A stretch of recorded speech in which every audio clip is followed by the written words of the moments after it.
Actual గా ఆయన నన్ను ప్రిపేర్ చేశారండి పెళ్ళైన దగ్గర నుంచి. సరే ఏం ప్రిపేర్ సో చేశారు సార్? నేను ఎప్పుడు నో చెప్పడానికి నాకు అసలు నో చెప్పొద్దనే అనుకున్నా. తను ఏదంటే అదే. ఏం సార్ ఎలా ప్రిపేర్ చేశారు సార్? అంటే నేను పెళ్ళప్పుడే చెప్పానండి, ఎక్కువ రోజు యూఎస్ అయితే ఉండవు.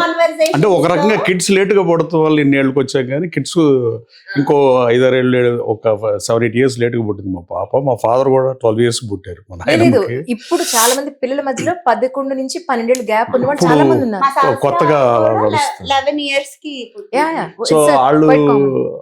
కిడ్స్ ఇంకా ముందు పుట్టుంటే ఇంక ముందే వచ్చేవాళ్ళం. అంటే నేను క్లియర్ గా చెప్పా, పాలిటిక్స్ నాకు interest, we have to come back to India. అంటే యుఎస్ లో ఉంటాను అనుకోవద్దు, ఆ, కొన్నాళ్ళు ఉంటాం అంతే. అది either 5 years 10 years ఓ స్పాన్ ఆఫ్ ద టైమే తప్ప అదే మీకు honeymoon period. We're not going to stay settle there అనేది క్లియర్ గా చెప్పానండి. ఓహో. సెకండ్, డెఫినెట్ గా టైం ఫ్యామిలీకి ఇవ్వలేం. US is the most beautiful place to live. అది ఎక్కే విమానమే కానీ దిగే విమానం కాదు ఎవరికైనా. కానీ ఎన్ఆర్ఐలు కంపారిటివ్ ఇండియాలో ఉన్న కన్నా, ఈవెన్ మీడియాలో ఉన్న మీకైనా నాకైనా ఇంకోళ్ళకైనా ఏ ప్రొఫెషన్లో ఉన్నా అండి, యుఎస్లో ఉన్న వాళ్ళకి most of the time family time దొరుకుతుంది. For example 40 hours a week పని చేస్తారు, 160 hours పని చేస్తారు. సాటర్డే సండే హాలిడే ఉంటుంది. సాటర్డే సండే వీకెండ్ 2 రోజులు ఫుల్ టైమ్. సరే 8 hours 10 hours స్లీప్ తీసేసిన ఒక రోజు 6 hours, Correct. 5 days 30 hours plus weekend ఒక 10 hours ఎట్లా ఎక్కేసిన గంటకు ఒక నెలకు 260 గంటలన్న ఫ్యామిలీ స్పెండ్ చేస్తాడు యూఎస్లో ఉన్న ఎవడైనా. Super. Even though if is doing business or if is doing job or whatever it is, whatever he may do, anybody. But ఇండియాలో is not at all possible to spend that much of time with the family, that is for sure. నిజం. In any field. Correct, correct. ఇక politics అంటే మాదేంటంటే ఎవరికో health బాగాలేదంటే చూసొత్తాకి వెళ్తాం, హాస్పిటల్కి వెళ్తాం, పెళ్ళిళ్ళకి వెళ్తాం, ఫంక్షన్లు. వాళ్ళు ఇదివరకు ఏంటంటే లీడర్ల వరకే వెళ్తే సరిపోయేది, గ్రామ స్థాయిలో నాయకులు, మండల స్థాయిలో నాయకులు. ఇప్పుడు కార్యకర్తల ఇంటికి కానీ ప్రజలు ఓట్లేసిన వాళ్ళకి కూడా రావాలని వాళ్ళు కోరుకుంటున్నారు. అన్ని రంగాల్లో మార్పులు వచ్చినాయి, రాజకీయంలో కూడా మార్పులు వచ్చినాయి, తిరగాల్సింది ఎక్కువ వచ్చింది. So we're not able to spend quality of family time అయితే డెఫినెట్గా మిస్ అవుతుంది. అంటే యూఎస్లో ఉండి వచ్చిన వాళ్ళకి ఇంకెక్కువ మిస్ అవుతుంది. ఇండియాలో ఉండి పాలిటిక్స్ చేసేవాళ్ళు డిఫరెంట్, యూఎస్లో ఏంటంటే అన్ని మనం వర్క్ చేసే అవర్స్ కన్నా కూడా స్పెండ్ ఖాళీ టైం ఎక్కువ కదండి. 160 hours పని చేస్తే 260 hours పైన ఖాళీ టైం ఉంటుంది. Right, right. సో ఆ డిఫరెన్స్ డెఫినెట్గా ఏ అన్నారైనా ఫీల్ అవుతాడు అనుకుంటున్నాను. కానీ ఇప్పుడు చదువుకున్న అమ్మాయిలు ఏదైనా వాళ్ళ కాళ్ళ మీద వాళ్ళు నిలబడకపోతే, చిన్న చితుకో ఏదో బిజినెస్ ఉద్యోగాలు చేయకపోతే, వాళ్ళ ఐడెంటిటీ లేనట్టో, లేకపోతే ఈయన మీదే డిపెండ్ అవ్వాలి, ఈయన్నే ప్రతిదీ అడగాలి మా వారిని అన్నట్టుగా, ఇంత చదువుకుని మేమేం చేయకపోతే ఎలాగా అని అనుకుంటున్నారు చాలా మంది. ఆ టైంలో మీరు అనుకున్నారా? ఇప్పుడు మీరు ఏమైనా వర్క్ చేస్తున్నారా యాజ్ ఆఫ్ నౌ? వర్క్ ఏం చేయట్లేదు. టైం ఏది? ఇప్పుడు మీరు బయటకి వెడితే తను పెడితే ఇక ఇంటిని కిడ్స్ కోసం ఎవరో ఒకళ్ళు సాక్రిఫైస్ ఉండాలి కదా, చేయాలి కదా. అబ్సల్యూట్లీ ఉండాలి. That I understand. బట్ యాక్చువల్గా మనకు ఎథిక్స్, మోరల్స్, వాల్యూస్ ఇవన్నీ వర్కింగ్ ఉమెన్ కల్చర్ డెఫినెట్ గా ప్రోత్సహించాలి. ఒక ఇన్కమ్ తో ఇప్పుడు బతికే పరిస్థితిలో సమాజం బాగా మారింది. బట్ కాకపోతే వెనకటి ఏంటంటే అమ్మమ్మలో, తాతల్లో, అది నాయనమ్మలో, జేజమ్మలు అందరూ ఇంట్లో ఉండేవాళ్ళు. So all they will take care, at least working women అయినా. ఇప్పుడు ఎవరో ఒకళ్ళు సాక్రిఫైస్ చేయకపోతే కిడ్స్ కి సో ఆ డిఫరెన్స్ ఉంటుంది. At least end of the day family ఎవరో శాశ్వతంగా ఉండడం. ప్రపంచ దేశాల్లో ఎక్కువ మంది పిల్లల కోసం బతికే వాళ్ళు Indians, no doubt about it కదండి. 100%. అక్కడ ఏంటో వాళ్ళు 12 ఏళ్ళు రాగానే 13 ఏళ్ళు రాగానే ఫస్ట్ బయటికి గంటేస్తారండి. మీరు బతకండి అంతేనా? So most of them they don't like to stay with parents.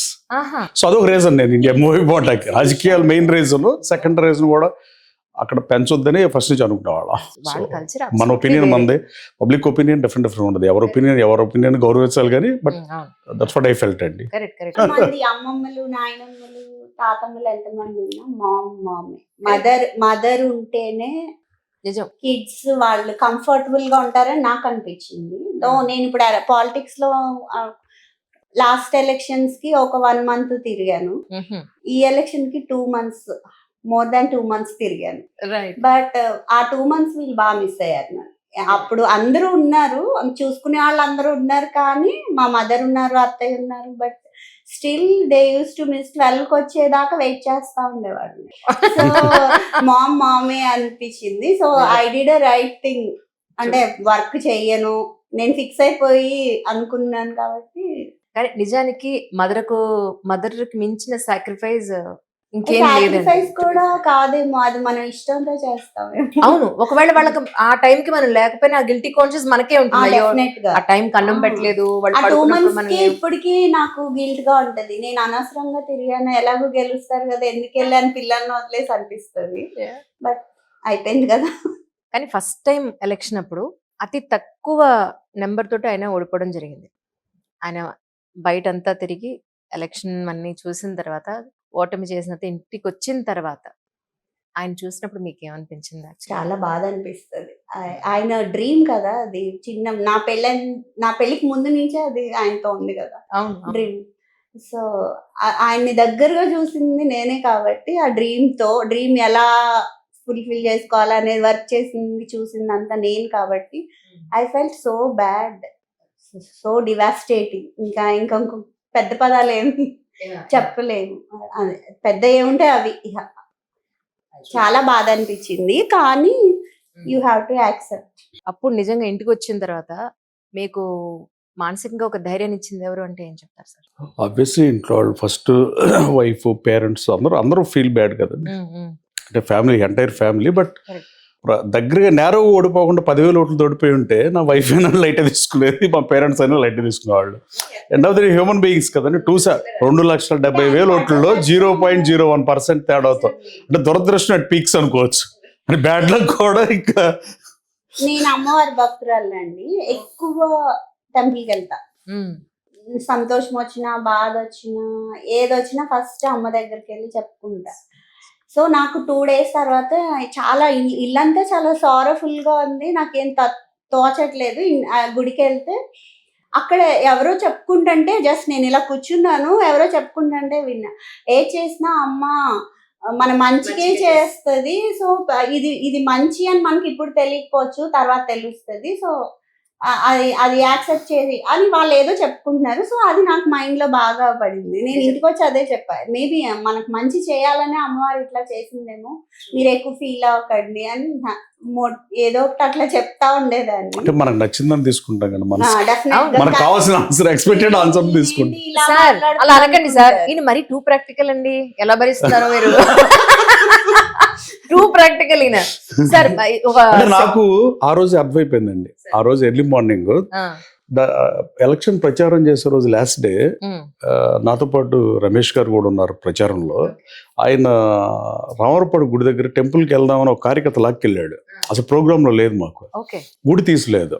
ఇది బ్యాడ్ సిమ్టమ్గా అనిపించింది. తర్వాత రమేష్ గారు నాకు ఫోన్ చేసి, ఆయన ఫోన్ చేసి వెంకట్రావు జాగ్రత్త గుడికి చూసుకుని మాట్లాడుకుని వెళ్ళు, అమ్మవారి గుడికి వెళ్తారంటున్నావు కదా పొద్దున్నే అని నైట్ ఫోన్ చేశారు 10ంటికి. ఇప్పుడు ఓకే సో వాట్ హ్యాపెండ్, ముందే ప్రధాన పూజారి మనకు బాగా తెలుసు. అంతకుముందు మేము 10 రోజులు, అంతకుముందు 2018లో కూడా దుర్గమ్మ టెంపుల్ అండి. దుర్గమ్మ టెంపుల్లో సేమ్ టైప్ ఆఫ్ సెట్ ఇచ్చి ఉత్సవాలు చేసాం కాన్స్టిట్యున్సీలో.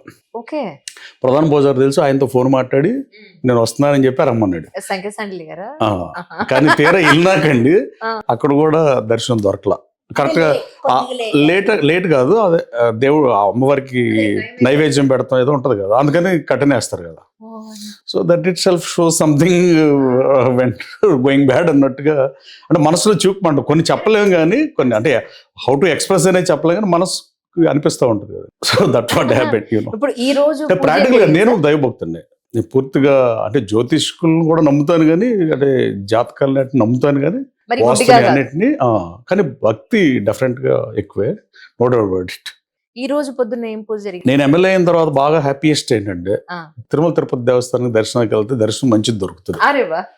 So I thought like I need to go every monthly once అనుకున్నా. అయితే మధ్యలో 1-2 నెలలు కుదరలేదు, మన రిలేటివ్స్ ఎవరు దూరం చుట్టాలు చనిపోవడం, మైలు రావడం అలాంటి. లేదా అదర్వైజ్ కంపల్సరీ తిరుమల వెళ్తున్నా మంత్లీ వన్స్. నా బేసికల్లీ ఇద్దరికి భక్తి ఉంటే గొడవ లేదు, ఒకళ్ళకుండి ఒకళ్ళకి లేకపోతే ప్రాబ్లం లేదు. మీ ఇద్దర్లో బ్లాక్ అండ్ వైట్ లాగా టోటలీ కాంట్రాస్ట్ అండి. నేను ప్యూర్ వెజిటేరియన్, నేను నాన్ వెజిటేరియన్. ఆయన ఏసీ బాగా వేసుకుంటారు, నేను అసలు ఏసీ వేసుకోను. ఇలాంటి అందరికీ ఉంటాయేమోనండి, నేను ఇంటర్వ్యూ మీకు ఎక్కువ తెలుస్తుంది తెలియదు కానీ నాకు కంప్లీట్ గా ఏసీ కావాలండి. నాకు చాలా తక్కువగా నాకు డబుల్ బెడ్షీట్స్ అంటే డబుల్ గా కావాలన్నమాట, థిక్. అండ్ పల్చగా ఉంటే బెడ్షీట్ సరిపోతుంది.